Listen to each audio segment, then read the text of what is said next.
नमस्कार. श्री स्वामी समर्थ. श्रावणातील प्रत्येक दिवसाचे महत्त्व अतिशय वेगवेगळे आहे.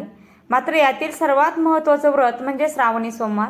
श्रावण महिन्यातील सोमवारी भगवान शंकरांची अतिशय साध्या आणि सोप्या पद्धतीने पूजा कशी करायची, कोणत्या मंत्राचा जप करायचा, किंवा तुम्ही मंदिरामध्ये जाऊन पूजा करणार असाल तर जाताना काय काय साहित्य सोबत घेऊन जावे, पूजा कशी करावी, या दिवशी काय करावे, तसेच या दुसऱ्या सोमवारची शिवामूठ नक्की कोणती, ती कशी व्हावी, तसेच जर तुमचा पहिला सोमवार करायचा राहिला असेल किंवा पहिला सोमवार तर केला पण संकल्प करायचा राहून गेला तर महादेवाच्या कोणकोणत्या सेवा देखील करायच्या आहेत, अशी संपूर्ण माहिती तुम्हाला या आजच्या व्हिडिओमध्ये मिळेल.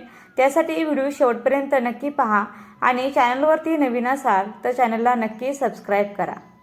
बघा, यंदाच्या श्रावण महिन्यामध्ये एकूण 4 सोमवार आलेले आहेत. यापैकी एक सोमवार तर आपला करून झालेला आहे. आता श्रावण महिन्यामध्ये येणाऱ्या प्रत्येक सोमवारी शिवलिंगावर एक मुठभर धान्याचा अभिषेक केला जातो आणि विशेष म्हणजे दर सोमवारी हे धान्य सुद्धा वेगवेगळं असतं. या धान्याला शिवामूठ असं म्हटलं जातं.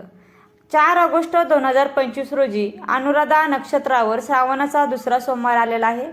तर या श्रावणातल्या प्रत्येक सोमवारी आपल्याला महादेवांची विशेष पूजा करायची आहे.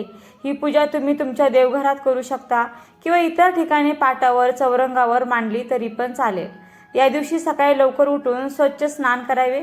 स्नान करताना शक्य असेल तर पाण्यामध्ये थोडंसं गंगाजल मिसळावं, यामुळे शरीर शुद्ध होते. त्याचबरोबर पवित्र गंगेत स्नान केल्यासारखं देखील असतं. शक्य असल्यास या दिवशी स्वच्छ पांढरे वस्त्र परिधान करावे. देवघर पूर्णपणे स्वच्छ करावे किंवा जिथे आपल्याला पूजा मांडायची आहे तिथली जागा देखील स्वच्छ करून घ्यावी. संपूर्ण घरात पूजेच्या ठिकाणी गंगाजल शिंपडावे. रोजची देवपूजा करून घ्यावी. श्रावणी सोमवारी उपवास करावा. यानंतर आपण महादेवांची पूजा करू शकतो. इथे मी पाटावर अशी वेगळी पूजा मांडायची आहे, त्यामुळे सर्वात आधी दिवा लावून घेतला. दिव्याची पण हळदी कुंकू अक्षदा फुलं वाहून पूजा करायची. नंतर दिव्याला नमस्कार करायचा. त्यानंतर कोणतीही पूजा आपण गणपती बाप्पाच्या पूजनाने करतो, त्यामुळे गणपती बाप्पांना आपण स्वच्छ पानाने, नंतर पंचामृताने, नंतर परत पाण्याने असा अभिषेक करायचा आहे. ओम गण गणपते नमः या मंत्राचा जप करत करत आपण हा अभिषेक करायचा आहे. आणि त्यानंतर गणपतीला चंदन, हळदी कुंकू अक्षदा फुलं अर्पण करायचे आहे. त्यानंतर बाप्पांना प्रिय असणाऱ्या दुर्वा देखील अर्पण करायच्या आहेत. तसेच गणपतीला गुळ खोबऱ्याचा नैवेद्य ठेवायचा आहे आणि मनोभावे नमस्कार करायचा आहे. श्री गणेशाय नमः म्हणावे. त्यानंतर मग आपण महादेवांची विधिवत पूजा करायची आहे. आपण एक तामण घ्यायचं आहे आणि त्यामध्ये महादेवांची पिंड ठेवून त्यावर अभिषेक करायचा आहे. सर्वात आधी स्वच्छ पाण्याचा अभिषेक करायचा आहे. महादेवांना जलाभिषेक अत्यंत प्रिय आहे. अभिषेक करताना ओम नमः शिवाय या मंत्राचा जप करायचा आहे आणि त्यानंतर पंचामृताने किंवा गाईच्या कच्च्या दुधाने अभिषेक करायचा आहे. ओम नमः शिवाय हा महादेवांचा मंत्र म्हणत आपण अभिषेक करायचा आहे आणि पुन्हा एकदा स्वच्छ पाण्याने अभिषेक करून झाल्यावर मग आपण महादेवांची पूजा अशा प्रकारे करायची आहे. शिवपूजन करणे शक्य नसल्यास भक्तिभावाने केवळ एका बेलाचं पान शिवाला वाहिल्यास पूर्ण पूजेचं पुण्य प्राप्त होतं असं म्हणतात. तर अभिषेक करून झाल्यावर खाली थोड्या अक्षता ठेवून आपण त्यावरती शिवलिंगाची स्थापना ही करायची आहे. त्यानंतर महादेवाला प्रिय असणारे भस्म लावायचं आहे, चंदन लावायचं आहे, पांढऱ्या अक्षता अर्पण करायच्या आहे, कापसाचे पांढरे वस्त्र घालायचे आहे आणि त्यानंतर महादेवांना अत्यंत प्रिय असलेले पांढरी फुलं ही आपण शिवलिंगावरती व्हायची आहेत. तसेच या दिवशी तुम्हाला धोत्रेची फळं किंवा धोत्रेची फुलं जरी मिळाली तरी ती महादेवांना अर्पण करा. तसेच महादेवांना प्रिय असणारी बेलाची पाने आपण शिवलिंगावरती अर्पण करायची आहेत. ज्या कोणत्या वस्तू महादेवांना प्रिय आहेत, आपल्याकडे ज्या कोणत्या उपलब्ध आहेत त्या वस्तू आपण शिवलिंगावरती अर्पण करायच्या आहेत. तसेच ही संपूर्ण पूजा होईपर्यंत ओम महाशिवाय सोमाये नमः किंवा ओम नमः शिवाय या मंत्राचा जप करत राहायचा आहे. अशी शिवलिंगाची संपूर्ण पूजा झाल्यावर शिवामूठ अर्पण करायचे आहे. प्रत्येक सोमवारी महादेवांवर वाहिल्या जाणाऱ्या शिवमुठीचे महत्त्व देखील अत्यंत वेगळे आहे. आता दरवर्षी श्रावणाच्या दुसऱ्या सोमवारी शिवलिंगावर तिळाची शिवामुठी वाहिली जाते. तर यावर्षी आपल्याला दुसऱ्या श्रावणी सोमवारचे हे व्रत करताना शिवामूठ म्हणून शिवलिंगावर पांढरे तीळ हे धान्य व्हायचं आहे. तर इथे एक गोष्ट लक्षात घ्या, हे व्रत आपण सर्वजण एक उद्देश ठेवून करतो की भगवान शिवशंकरांच्या कृपेने, त्यांच्या आशीर्वादाने आपल्या कुटुंबाचं कल्याण व्हावं, घरामध्ये सुख समाधान नांदावं, किंवा सौभाग्यवती महिलांचं सांगायचं झालं तर अखंड सौभाग्य प्राप्तीसाठी म्हणून त्या शिवशंकरांचा आशीर्वाद मागत असतात आणि शिवलिंगावर शिवामूठ हे वाहत असतात. त्यामुळे इथे आपल्याला काळे नाही तर पांढरेच ती शिवलिंगावर अर्पण करायचे आहेत. इथे जर आपण पितृकार्यासाठी ही पूजा केली असती तर नक्कीच आपल्या सर्वांना शिवलिंगावर काळे तीळ सुद्धा वाहता आले असते. तर एवढा हा एक फरक लक्षात घ्या आणि त्याप्रमाणे शिवलिंगावर हे पांढरे तीळ शिवामूठ म्हणून व्हा. तर आपल्या उजव्या हातावर एक मुठभर किंवा याहून कमी सांगायचं झालं तर 1-2 चमचे, नाहीतर अगदी नावाला चिमूटभर असले तरी बस होतील, एवढे पांढरे तीळ ठेवून त्यावर थोडंसं पाणी शिंपडून ती मूठ बंद करून शिवलिंगावर धरायची.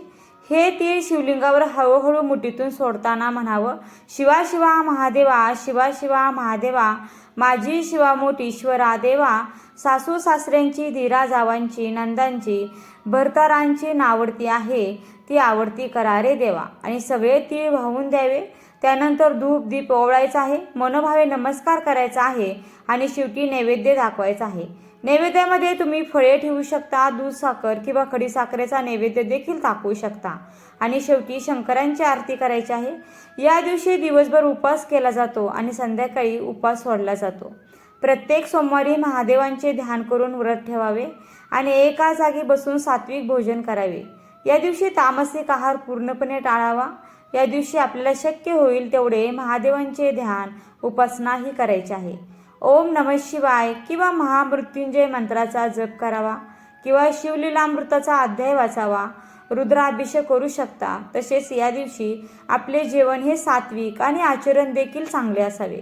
अशा प्रकारे संपूर्ण पूजा झाल्यावर महादेवांकडे सुख समृद्धीची प्रार्थना करावी. अशा प्रकारे घरच्या घरी तुम्ही अगदी साध्या सोप्या पद्धतीने शिवलिंगांची ही पूजा करू शकता. किंवा तुम्हाला मंदिरामध्ये जाऊन पूजा करायची असेल तर तुम्ही सकाळी किंवा प्रदोषकाळी किंवा तुमच्या वेळेनुसार कधीही पूजा तुम्ही सोमवारी करू शकता. तुम्ही मंदिरामध्ये अभिषेक करणार असाल तर तुम्ही जाताना दूध आणि पाणी सोबत घेऊन जावा. किंवा साधी सोपी पूजा करणार असाल तर पांढरी फुले, बेलाची पाने, धोत्र्याचं फूल, नैवेद्यासाठी खडीसाखर, शिवामूठ वाहण्यासाठी पांढरे तीळ आपल्याला घेऊन जायचे आहेत. शिवलिंगाची पूजा करून झाल्यावर आपल्याला शिवामुठी व्हायची आहे. या प्रकारे तुम्ही शिवलिंगामध्ये सुद्धा महादेवांची विधिवत पूजा करू शकता. श्रावण महिन्यात महादेवांची पूजा आणि व्रत केल्यामुळे महादेव लवकर प्रसन्न होतात आणि पूजेचे तात्काळ फळ देखील मिळते. तसेच बेलपत्र पालतं करून व्हायचं आहे आणि सोमवारच्या शिवलिंगाला दुर्वाही वाहत नाहीत. तसेच तुमच्यापैकी जे कोणी श्रावणाचा पहिला सोमवार करू शकले नाहीत, म्हणजे तुमच्याकडून पूजा झाली नाही किंवा मग तुम्ही शिवामूठ वाहू शकला नाही, तर मग काय करायचं, तर तुम्ही पहिल्या सोमवारी ही पूजा करू शकत नसला तर तुम्ही आता दुसऱ्या सोमवारी ही पूजा शिवलिंगाची तुम्हाला करताना सर्वप्रथम शिवलिंगावर तांदूळ हे धान्य शिवामूठ म्हणून व्हायचं. कारण पहिली शिवामूठ तांदळाची असते, म्हणून त्यानंतर मग तुम्ही पांढरे तीळ हे धान्य शिवामूठ म्हणून नंतर व्हायचं. आणि एकदम तुम्ही शिवामूठ, जर मासिक पाळी, सूतक, विटाळ ह्या गोष्टी असतील तर या काळामध्ये तुम्हाला पूजा करता येणार नाही. मात्र जर मासिक पाळीचा 5वा दिवस असेल तर तुम्ही पूजा करू शकता आणि जर मासिक पाळीचा 4था दिवस असेल तर मात्र तुम्हाला पूजा करता येणार नाही. तर अशा प्रकारे श्रावण महादेवांची पूजन, नामस्मरण, उपासना करण्यासाठी सर्वोत्तम मानला गेल्यामुळे श्रावणी सोमवारला विशेष महत्त्व प्राप्त झाले आहे. तर अशाच पद्धतीने आपण महादेवांची घरच्या घरी किंवा मंदिरामध्ये जाऊन अशी विधिवत पूजा करू शकतो. तर कसा वाटला तुम्हाला आजचा व्हिडिओ मला नक्की कळवा आणि आवडला असेल तर व्हिडिओला नक्की लाईक करा आणि जास्तीत जास्त लोकांपर्यंत हा व्हिडिओ शेअर करा. व्हिडिओ शेवटपर्यंत पाहिल्याबद्दल अगदी मनापासून खूप खूप आभारी आहे. धन्यवाद. श्री स्वामी समर्थ. जय जय स्वामी समर्थ. रामकृष्ण हरी. जय जय रामकृष्ण हरी. ओम नमः शिवाय. ओम नमः शिवाय.